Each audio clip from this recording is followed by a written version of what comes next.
People podcast, where each week we highlight one person from the scriptures and history who are great examples of living life under the rule of King Jesus. This is a great podcast to listen to as a family or on your own to get a bigger imagination for what interactive life in God's kingdom looks like for you. Well, hey everyone, welcome. Hi Nathan, how are you? I'm good, how are you? I'm good. Well, we're excited to bring another story to you all today. Yeah, the Jesus person. The Jesus person. Well, this is a Jesus persons. That's true. It is double. You get it's a double-sized episode for you. Yes. These are people that share a story in some ways. Yes. Yeah, that's and right. So we're going to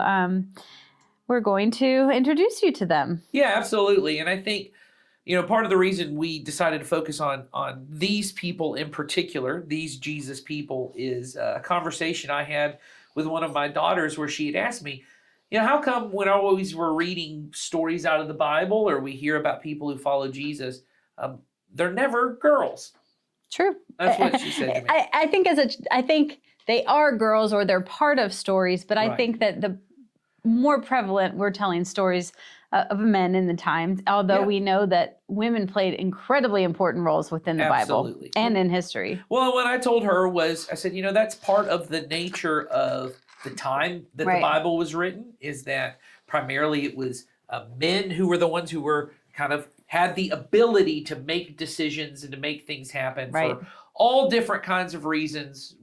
She's not at the age where patriarchy's on her mind all the time. No. But so I had the thought of, there might be other women in our church, certainly, but also little girls in our church who've had similar questions. And I thought maybe we could take a few episodes just right away to highlight some Jesus people who are Jesus women. Yep. Absolutely. And so here's the story. This one's not directly from the scriptures. I think our next episode is going to be directly from the scriptures. But these are some women who lived not long after Jesus lived. Mm-hmm. This takes place, the date that I have in the book that I first read about these women in is 203 AD. So if maybe we should explain how that works for younger listeners who are here, that we date the calendar based on when Jesus was born. And so when we say that this year's 2024, we're saying it's been 2024 years since Jesus was born. Mm-hmm. And then we have dating before that, which is all the time leading up to Jesus. And the reason why is because a group of Jesus followers who at that time had lots of power in the world that they could affect the entire calendar. Yeah. It started over, essentially. That's right. They believed that something in the life of Jesus kind of stopped history and restarted it all again, that Jesus is king. And before Jesus, the way that history was dated was based on whoever was king. Mm-hmm. And then when they died. Well, what we know is with King Jesus, even though he died in life, he was risen to new life. Right. And has never died again. And so we are currently living in the reign of King Jesus. And so this happened in 203, which is about 170 years after Jesus rose from the dead and returned to his Father. So kids, if you think that the 19s is old. That's right, the 1900s. If you think the 1900s is old, which my children do, they've said that to me. You're from the 1900s? Now this is quite a bit older. That's right. This is basically the amount of time between, for those of you listening, if you're in school right now and you've learned about the American Civil War, it's been a little under 170 years since the American Civil War. So it's been that long, right? It's old enough that it feels like it happened, thousands of years ago, but it was close enough that there are even some people that just 2 or 3 generations, great-grandparents might have been alive, or great-great-grandparents. So nobody's grandparents were alive with Perpetua and Felicity. No, probably not. So these are stories of 2 women named Perpetua and Felicity, or Felicitas.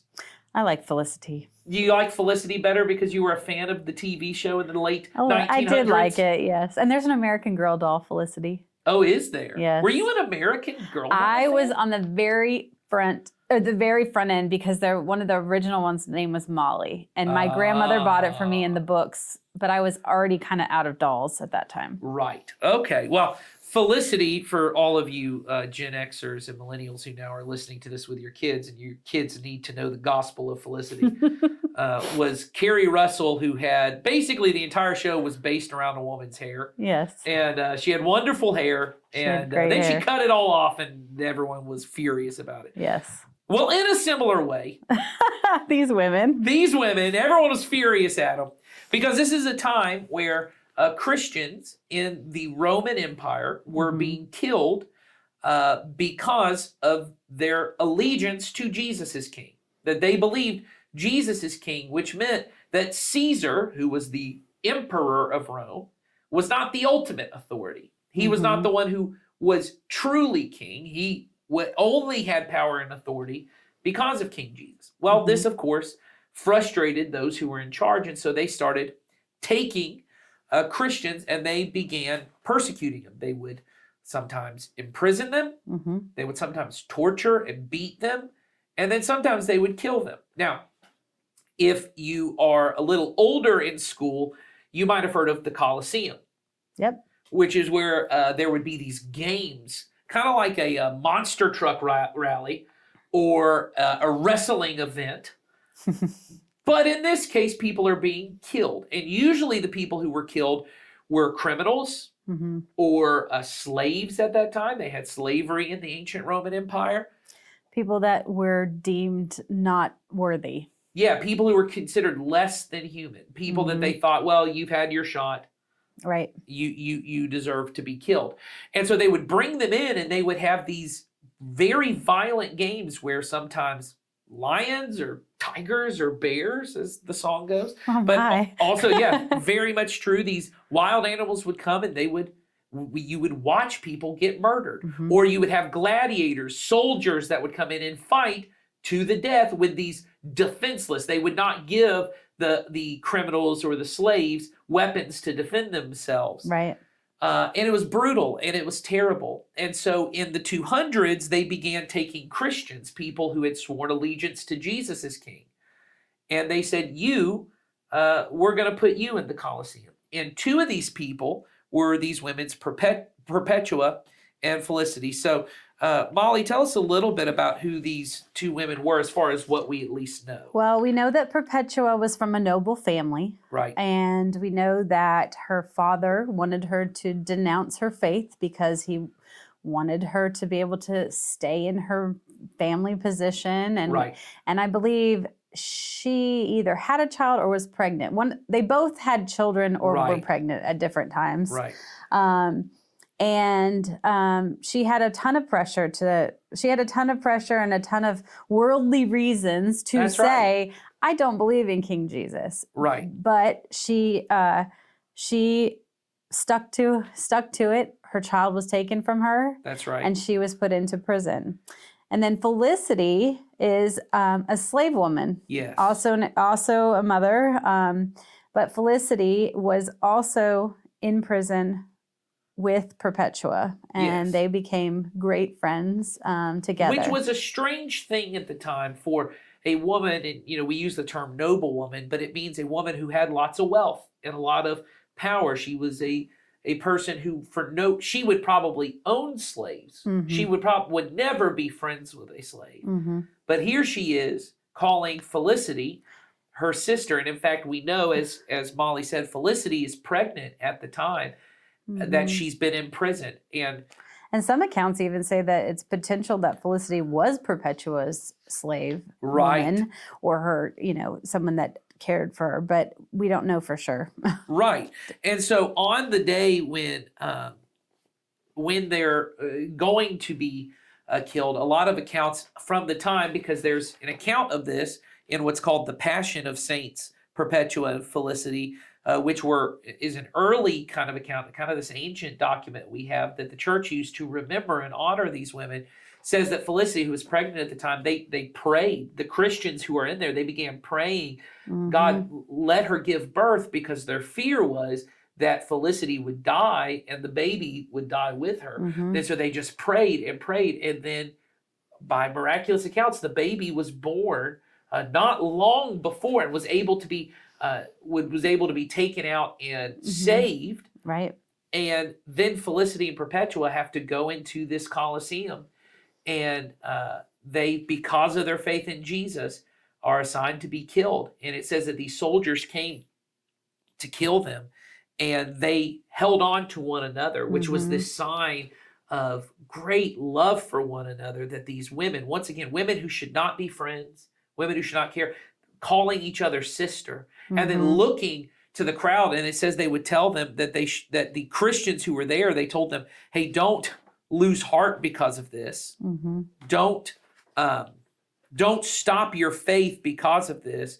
They said, in fact, you should look to us as a sign that Jesus is king. And it says that there were even people in attendance that day who chose to follow Jesus because of these women, and they were killed, and they gave their lives for King Jesus. But now, for going on 2,000 years afterwards, people still remember their names. Right. But not because of anything great they did, what they chose to allow to happen to them because of their faith in Jesus. Right. And we know these stories to be true because Perpetua was a noble woman. She could write. And so That's right. there are actual writings that she had done of their time in prison. And a lot of it included prayer and different things. Of course, she obviously didn't write about her death, but she Right. wrote about the conditions and things leading up to it, which was part of what connected her and Felicity together. And that's part of what they did. They supported one another, and they prayed together, and they cared for one another. And so in the face of death, they never stopped doing that. And so I think if we have, if you're listening once again as a family, or maybe you're listening on your own, you're a teenager or a elementary student, and you're listening to this, my encouragement to you would be to begin to wonder, what do my friendships say about my love of Jesus? There's a way in which everyone has friends to some extent, right? And you may be a kid who think, I don't have that many friends. I've got one really close friend. Or maybe you're the kind of kid, you got hundreds of friends and all that kind of stuff. But all of us build friendships, and usually they're kind of for similar reasons, right? Right. Our families are friends, and so we just spend lots of time together. Or I go to school with them, and so or we have the same interests of things. We play baseball together, or we're on the same team or in the same club, or we just have chemistry. We make each other laugh and all those kind of things. None of those are bad reasons at all to be friends with someone. But that certainly doesn't speak to anything greater in your life. And I used to say this to students all the time. But when you're friends with someone that everyone looks at and goes, why are you friends with them? That makes no sense. If your family has lots of money and their family doesn't have any money, or vice versa, or you have nothing else in common, but you still love each other and care for each other and help one another and encourage one another. Certainly, if the people that you're friends with are people that you go, hey, our number one thing is that we go to church together. Right. And that we put Jesus at the center of our life. Yeah. Is there a way that your friendships show that Jesus is king of your life? And that might be because the people you're close to are people who share your faith. It may be because the people you choose to be friends with are, like for Perpetua and Felicity, people who they don't have the same things you have. Right. Maybe there's someone who's picked on. Everyone else kind of picks on them, or maybe they're kind of outcast. They're kind of lonely, and you choose to notice them. What does that say about your relationship with King Jesus? And so I would encourage families, we always try to give you something to talk about. Maybe have a moment of saying, what do our relationships show the world about our relationship with King Jesus? That's a great question to ponder with your family, or even by yourself. And if you're not sure, just say a prayer together and ask God to show you how he's using you in those relationships. That's right. And then also maybe, when you hear this story, you think about people who have to die for their faith. There's still Christians in our world. Luckily, in our country, we don't face persecution like that. There are people all around the world, and we were just talking about this before. I had read an article recently that in Nigeria right now, there are entire families that are being killed for their faith. Right. Would you be willing to say a prayer as a family for those families, for those children, for those moms and those dads who are having to make the choice. Do I protect me and my family and pretend like I don't follow Jesus? Or do I choose to follow Jesus knowing that it might be the end of our life? That's a really tough decision. That's really hard. And I can imagine, my daughters, I remember one of my daughters getting baptized recently and me thinking that if I lived in Nigeria at the time, this was when I'm crying because I'm just so proud of my daughter and her decision to follow Jesus. And I thought if I lived in Nigeria, I might be crying out of fear too. Right. That this decision for her to get baptized might also be something that could put her life in danger. So could we say a prayer for those families? So it's things for us to think about. We live a very privileged life, that we live in a country with freedom of worship. Could we use that privilege to pray for people who don't have that privilege? Absolutely. Well, I think this is a great story to get us thinking about that. Plus, there are tons of examples of Jesus women. That's right. So we're going to continue talking about some of those, and I hope you'll join us for our next time here on Jesus People. Have a great day.